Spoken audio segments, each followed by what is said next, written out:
नमस्कार दोस्तों, मैं हूं आशिक त्यागी। हिंट टीवी के साथ आप कार्यक्रम देख रहे हैं खास मुलाकात। मेरे साथ बातचीत करने के लिए मौजूद हैं गाजियाबाद के सांसद और केंद्रीय सड़क एवं परिवहन मंत्री वीके सिंह जी की पुत्री मृणाली जी। मृणाली जी, आपका स्वागत करता हूं। बहुत धन्यवाद। पहला सवाल, बिल्कुल फर्स्ट लॉकडाउन से लास्ट लॉकडाउन तक समय कैसे बीता?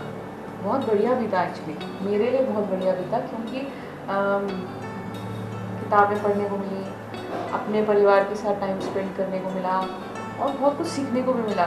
कुछ 2-3 कोर्स कर डाले ऑनलाइन, तो मेरा समय बहुत अच्छा बीता। तो इस बार लोगों में एक अजीब ट्रेंड था सोशल मीडिया पे कि कुछ नया खाने के लिए बनाया है, आज ये पकाया है, कुछ आपने भी किया है सब? हाँ बिल्कुल किया मैंने एक्चुअली में मुझे शौक भी है, तो कुछ बनाने की कोशिश की, कुछ सीखने की कोशिश की, तो किया। परिवार के साथ टाइम स्पेंड अच्छे से किया। परिवार का क्या रिस्पॉन्स रहा, बेटे का या पति का? एक्चुअली मेरा बेटा 12th पूरी हो गई उसकी, तो ये लॉकडाउन अच्छा इसलिए लगा क्योंकि नहीं तो क्या होता कि 12th ख़त्म होती और वो कॉलेज चले जाते, तो ये एडिशनल जो हमको टाइम मिल गया साथ में, ये मेरे लिए अच्छा है एज अ पेरेंट। जब आपकी बात करूँ, चाइल्डहुड जब आप थे, तो क्योंकि फादर आर्मी में थे, टूरिंग जॉब थी बेसिकली, तो वो समय आपका कैसा बीतता था? मतलब घर का माहौल कैसा था, खाने का पीने का, क्या आप खुद बनाते थे ये? नहीं, एक्चुअली हमारा बचपन बिल्कुल अलग था, क्योंकि पापा आर्मी में थे, इवेंचुअली मम्मी घर पे थे, कुकिंग मम्मी करते थे और कोई हमेशा हेल्प रहती थी घर पे, कोई दीदी या कोई रख लेती थी मम्मी उनको। पर अच्छा इसलिए था क्योंकि फ़ौज का माहौल बिल्कुल अलग होता है और आपको बहुत सारी फैसिलिटीज़ मिलती हैं जब आप बड़े हो रहे होते हैं, जैसे कि हॉर्स राइडिंग, गेम्स, स्विमिंग, ये सब चीज़ों की आपके पास में ही फैसिलिटीज़ होती हैं, तो आपको सीखने के लिए बहुत कुछ उपलब्ध है, और उसको आप कैसे यूज़ करोगे वो आपके ऊपर है। तो हमने भी कुछ चीज़ें सीखी, कुछ चीज़ें आगे बढ़ी। और एक चीज़ जो अच्छी होती है फौज के अंदर, वो एक ये होता है कि आप एक बहुत बड़े फैमिली की तरह होते हो, तो हर कोई हर किसी से हर रोज़ बात कर रहा होता है। अब तो ये मोबाइल आ गया, तब तो मोबाइल नहीं होते थे, तो हर कोई हर किसी के घर जाता था मिलने के लिए। किसी के घर में चले गए, उनके घर में कुछ एक चीज़ बनी है तो आप अपने घर से दूसरी चीज़ लेके चले गए, साथ में बैठ के खाना खा लिया, तो बहुत कुछ।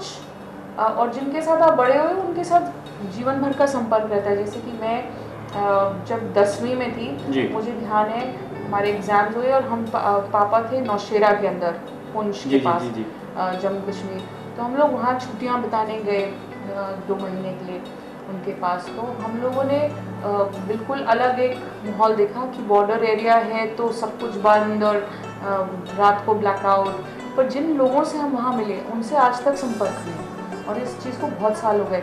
हमारी दादी गांव में रहती थी, तो छुट्टियों में अगर गांव में गए तो हम लोगों की ड्यूटी लगती थी।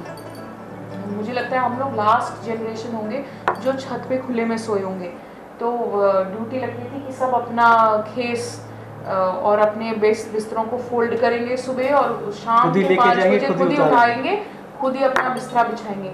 तो हम लोग अपने कलरफुल धागों से किसी कोने पे कुछ बांध लेते थे कि कहीं मिक्स ना हो जाए, निशानी के लिए, क्योंकि उसमें भी लड़ाई हो सकती है कि भाई ये मेरा और ये मेरा नहीं है। और कई बार चारपाइयों पे भी लड़ाई होती थी, क्योंकि एक मुलायम है और बाकी सब सूती हैं, तो जो पहले पहुंच गया बिछाने के लिए उसको अच्छी वाली मिल गई। जी। सुबह उठ के डांट भी पड़ती थी क्योंकि मोर आते थे छत के ऊपर, तो हम लोग सोचते थे जो भी अनाज रखा उनको मोर को दे दो, तो दादी वहाँ से वहाँ से मेरा पूरा खाना तुम फेंक दोगे। 2 टाइम मुझे ध्यान है उनके घर में चूल्हा भी था, 2 टाइम का खाना होता था हम लोगों का। एक तब जब हम लोग सब नहा धो के बैठते थे 10:30 या 11 बजे के बीच में, और एक शाम के 5 बजे जब वो बना लेती थी कि वहीं चूल्हे के आसपास बिठाती थी और बोलती थी कि अब खाना खा लो। तो कोई डर या किसी किस्म का वो फीलिंग नहीं थी। मुझे नहीं लगता कि हम जब बड़े हो रहे थे। आपने गांव में सीखी? नहीं, मैंने गांव में नहीं सीखी, उसके पीछे भी बड़ी स्ट्रेंज कहानी है। मैं 12th में जब पहुंची तो जनरल साहब की पोस्टिंग आई थी फैज़ाबाद जी, अयोध्या 1 साल पहले ही हुआ था वहाँ से, और फैज़ाबाद में मैं केंद्रीय विद्यालय में थी। वहाँ पर जितने मेरे क्लासमेट्स आते थे सब मोटरसाइकिल या स्कूटर पे आते थे। जी। मुझे लगा कि एक हम ही हैं जो बस में बैठ के कॉफ जाते होती हैं। थी। हाँ, तो मैंने पापा से पूछा कि मेरे तो सब क्लासमेट्स आते हैं, मैं 12th में हूँ, अगर क्लास जल्दी ख़त्म हो जाएगी तो घर आने में मुश्किल होगी, पूरा दिन स्कूल में बैठना पड़ता है, आप चलाना सिखा दो। तो एक पूरी भूमिका बनाई गई। उसके बाद उन्होंने मुझे बोला अच्छा मैं चलाना सिखाता हूँ। तो पहली बार जब मैं बैठी तो वो स्कूटर उठ ऊपर गया। हवा में गया और पीछे वो थे, वो गिर गए। उसके बाद मुझे लगा कि अब तो मुझे दोबारा नहीं सिखाएंगे। फिर दूसरे दिन उन्होंने कहा चलो, तो मुझे मोड़ना नहीं आता था अच्छा। क्योंकि वो उनका पुराना स्कूटर था, तो सीधा जाते थे। फिर मैं बोलती थी मुझे डर लग रहा है, मैं मोड़ नहीं सकती। तो एक दिन उन्होंने कहा अच्छा मैं मोड़ता हूँ। फिर उन्होंने मुझे उतारा और वो ले गए, कहते अगर मोड़ना नहीं आएगा तो चल के आना पड़ेगा घर। फिर उस पर सीखा। फिर वहाँ से निकलते निकलते उन्होंने मुझे एक काइनेटिक होंडा खरीद के दिया, जिसके ऊपर मैंने फिर अपनी बाकी की ज़िंदगी गुजर बसर करनी शुरू की। मेरे पास अभी तक काइनेटिक होंडा है, वो वाला रखा हुआ है। मैंने उसे काफ़ी चलाया, काफ़ी गिरे, काफ़ी उठे। जनरल साहब एक ही बार गिराया आपने? हाँ, बस एक ही बार गिराया मैंने। अच्छा, जैसे आप घर में दोनों बहनें थी, तो आप बड़ी थी तो युविया छोटी हैं, तो कभी रौब जमाया कि मैं बड़ी हूँ तू ये नहीं करेगी या तुझे ये नहीं करना, यही करना है? बिल्कुल, अभी तक रौब जमा रहे हैं। अच्छा। एक्चुअली मुझे लगता है कि रॉब के साथ साथ हम लोगों के अंदर एक बॉन्ड भी हुआ, क्योंकि मैं फिर से कहती हूँ जो चीज़ें आजकल हो रही हैं वो है सोशल मीडिया, मोबाइल। हम लोगों के पास ये चीज़ें नहीं थी, तो हम लोग टाइम ज़्यादा एक दूसरे के साथ स्पेंड कर सकते थे। बात करनी या कुछ करना वो ज़्यादा था। बहुत सारी ऐसी चीज़ें थी जो हम लोग शेयर भी करते थे। कपड़े भी शेयर किए होंगे हमने एक दूसरे के साथ, और उसके स्कूल की पीटीएम्स भी मैंने अटेंड की होंगी। मैंने तो जो सामान्य घरों में बहनों में झगड़ा हो जाता है, कभी आप लोगों का होता है? हाँ, बहुत बुरी तरह। वो झगड़े भी किए हमने, और छोटी छोटी चीज़ों, बिस्किट के ऊपर भी झगड़ पड़ते थे कि उसने एक ज़्यादा खा लिया, मैंने कम खाया, तो उसके ऊपर भी झगड़े हुए। जब आपकी शादी हुई थी तब जनरल साहब आर्मी में थे, हाँ, उसके बाद पॉलिटिक्स में आए, तो आपका जीवन कितना बदला इस दौरान? मेरी शादी में जनरल साहब आर्मी में थे। जनरल साहब तब ब्रिगेडियर थे। अच्छा। उसके मेरी शादी हुई थी साल 2000 के अंदर, और जनरल साहब रिटायर हुए साल 2012 के अंदर।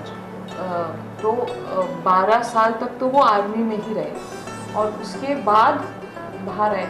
12 साल मैं भी अपने और तरीके से, क्योंकि आर्मी में एक बच्चा होना और आर्मी में एक बीवी बन के जाने में बहुत अंतर होता है।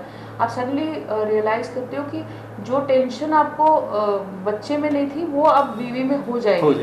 क्योंकि एक अनसर्टेनिटी तो रहती है कि कौन कब कहाँ क्या हो रहा है, तो वो अनसर्टेनिटी। दूसरी चीज़, आप बड़े हो जाते हो, सडनली आपको अपना घर चलाना है, सब चीज़ें ठीक करनी है। 12 साल में मैंने भी बहुत कुछ मेरे अंदर भी चेंज आया। आर्मी के परिवार से राजनीतिक परिवार में आने के बाद कितना परिवर्तन आया परिवार जीवन में?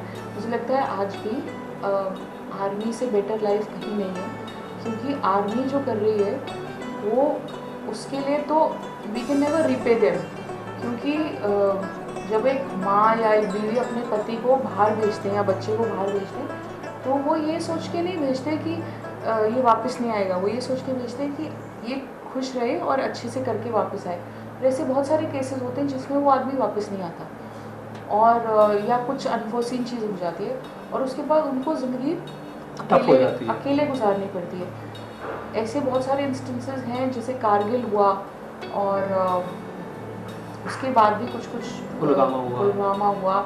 यहीं पर समीर अब्रोल वाला केस हुआ, जहाँ पर ही वाज ट्राइंग टेस्ट कर रहे थे वो। तो ऐसे बहुत सारे केसेस होते हैं जहाँ एक अनसर्टनिटी होती है। उस परिवार के लिए वो जीवन वहीं ख़त्म हो जाता है, क्योंकि आप अपने बच्चे या आप अपने पति या आप अपने पिता को मिस करना नहीं छोड़ते, वो तो आप ज़िंदगी भर करोगे। और एक अजीब सा, पता नहीं, मुझे ये लगता है कि आज भी हमारे देश में हम लोग उस सैक्रिफाइस को अच्छे से समझ नहीं पा रहे, क्योंकि वो जो सैक्रिफाइस है वो तो मार्टियरडम है। बिल्कुल। पर आजकल मैंने एक नई चीज़ देखी है, सड़क हादसा हुआ, आदमी मर गया, और उसके परिजन क्या होते हैं, इसको शहीद घोषित करो। शहीद तो वो हुआ जिसने देश के लिए लड़ाई लड़ी है, जिसने जान दी है। देश के लिए सर्वोच्च बलिदान किया। शहीद वो नहीं होता जो सड़क के ऊपर मरता है या किसी ने चाकू भोंक दिया या आपसी रंजिश में मर गया, वो शहीद कैसे कहला सकते हैं वो मुझे नहीं समझ में आ रहा। या आपसी रंजिश हुई, किसी ने किसी को मार दिया और जी मेरे बेटे को शहीद का दर्जा दे दो। तो ये चीज़ें मेरे समझ से परे होती जा रही हैं कि हम लोग किस मानसिकता से गुजर रहे हैं कि हम शहीद शब्द का मतलब नहीं समझ पा रहे हैं। तो जो सिविलियंस हैं, एक आम आर्मी परिवार जो है वो सिविलियन से किस तरह का व्यवहार चाहता है या क्या सोचता है कि सिविलियन हमारे हमें क्या दें? बेसिकली इज्जत चाहते हैं जी, इज्जत और रिस्पेक्ट, क्योंकि हम लोग ये सोचते हैं कि अगर हमारे फैमिली उस बॉर्डर पे जाती है या एक टफ लाइफ जीती है तो आप दूसरे से सिर्फ उतनी उम्मीद रखते हो कि वो समझेगा और उस चीज़ की इज्जत करेगा। पर बहुत सारे केसेस में मैंने देखा है, सिविल में आके देखा है कि हम लोगों को वैल्यू नहीं है। ओके।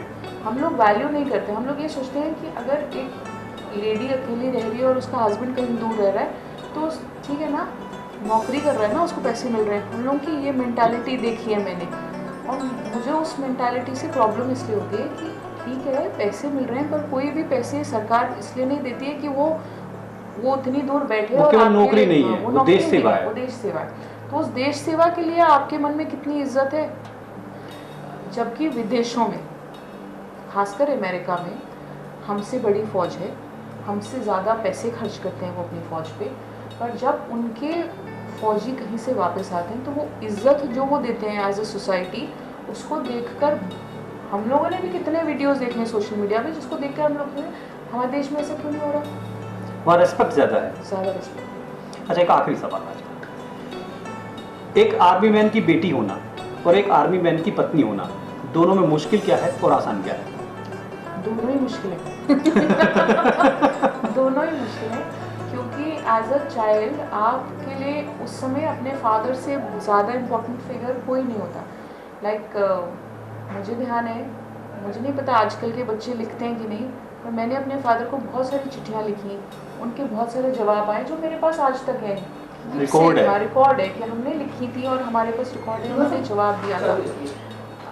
आजकल अब वो प्रथा तो खत्म हो गई है, तो सोशल मीडिया पे वो रिकॉर्ड कोई नहीं करता, अब तो वीडियो कॉल कर लेते हैं। तो रिलेशनशिप्स भी उतने ही मुझे लगता है हॉलो से हो गए हैं। वाइफ ऑब्वियसली टफ, दूसरी तरह की टफ होती है, क्योंकि आपको जिम्मेदारी का एहसास और ज़्यादा हो जाता है कि अब आपको पूरा घर भी मेंटेन करना है और अपने बच्चों को भी संभाल के रखना है। मतलब जो आप बच्चे की तरह कर रहे थे वो सब आपको दोबारा किसी के लिए कुछ और करना है।